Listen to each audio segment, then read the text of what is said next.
The Ghost Cave. Kittipop episode 71. The forest sparkled in the morning sunlight.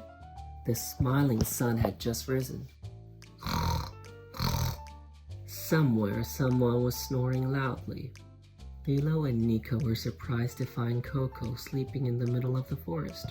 Coco, what happened? Why are you sleeping here? You know I can never wake up early. I was worried I'd oversleep, so I just slept here last night. Wow, you're so brave. If it were me, I'd be way too scared that forest ghost might appear. Never ever. But aren't we going to look for ghosts today? Don't tell me you're too scared to come. As long as all of you are with me, I'm not scared. If we want to arrive on time, we should leave soon. Where is everyone? Hey everyone! Just then Song arrived. Something strange. Just a moment ago, Juby was walking with me, and then he suddenly disappeared. Ah! Look behind that tree! A ghost! A ghost! Lilo screamed. Ooh! Nico looked down at the ghost feet. Juby, I know it's you. Stop playing tricks. I'm not Juby. I'm a ghost. Does anyone want a chocolate bar? Juby quickly pulled off the white sheet. I do. I knew it was you. Ah, you caught me. Just then Kittipop came running, completely out of breath. Everyone! Sorry, I'm late. I was packing some things. Kittipop, we're going to find ghosts, not moving to a new house. I thought you might get hungry along the way, so I packed a few things. I'm already hungry. Really? We'd better leave now, otherwise we'll arrive after dark. After climbing over one hill, everyone became very thirsty. I need something to drink. The water tank in my tummy is completely empty. Me too, I'm going to wilt like a dried up leaf. Kittipop's eyes sparkled. Great, then I'll make everyone some fresh vegetable juice. Vegetables? Hey look, there's a smoothie shop. How about we buy smoothies instead? Great idea! Everyone enjoyed their favorite fruit smoothie before continuing their journey. After crossing a huge lake, everyone became hungry. My tummy's refrigerator is completely empty. Mine too. I'm going to become as flat as a dried baguette. Kittipop's eyes sparkled once again.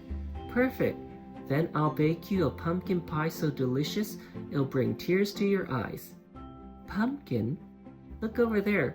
They sell sausage rolls. Can we eat those instead? Oh, sausage rolls are always the best.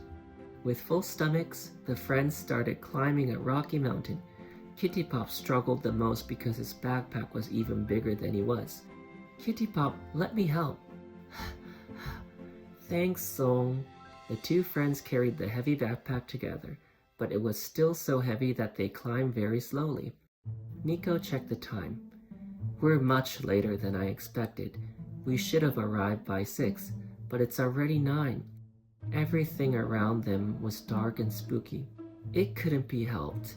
Kittipop's backpack was so heavy. Sorry, I guess I packed too much. Just then, Coco gasped. Everyone, I think this is the ghost cave. Really? Yes, this is the place, said Nico after checking the map. So, shall we look for the ghost? Song asked bravely. As they approached the cave, whoo, whoo, they heard someone crying. I'm so scared. I want to go home, said Juby. Juby, just imagine that whoo is actually someone making a funny fart sound. It's much less scary that way. Thanks, Lilo. Coco took a deep breath and slowly opened the cave entrance, but inside it was completely dark. They couldn't see a thing. Nico looked carefully. That's not a ghost. It's a rabbit. Rabbit, were you crying because you were scared? No. Then why are you all alone inside the dark cave? Because everyone hates me. So now I hate everyone too. That's why I'm here alone. Please close the door. But then why were you crying? The rabbit couldn't answer. Just then, Kittipop finally opened the backpack he had carried all day. He gathered firewood, lit a campfire, and placed a large pot on top. He sauteed fresh onions and apples, then poured in water. After that, he sliced fresh carrots and added them to the pot. The rabbit quietly stepped 2 steps closer. The soup bubbled gently, filling the cave with delicious smells. Kittipop added plenty of honey and lots of cinnamon, letting everything simmer slowly. A sweet aroma floated through the cave.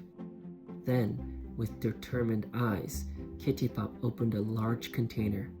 Inside were bundles of fresh herbs.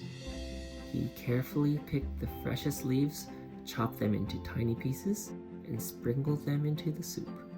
The wonderful smell made everyone's mouths water. Huh? What happened? Before anyone noticed, the rabbit was standing beside the friends. Kittipop smiled. Would you like to eat with us? Yes, the rabbit answered. Together, Kittipop, his friends, and the rabbit sat around the campfire, enjoying the delicious carrot soup. It was so tasty that every bowl was completely empty.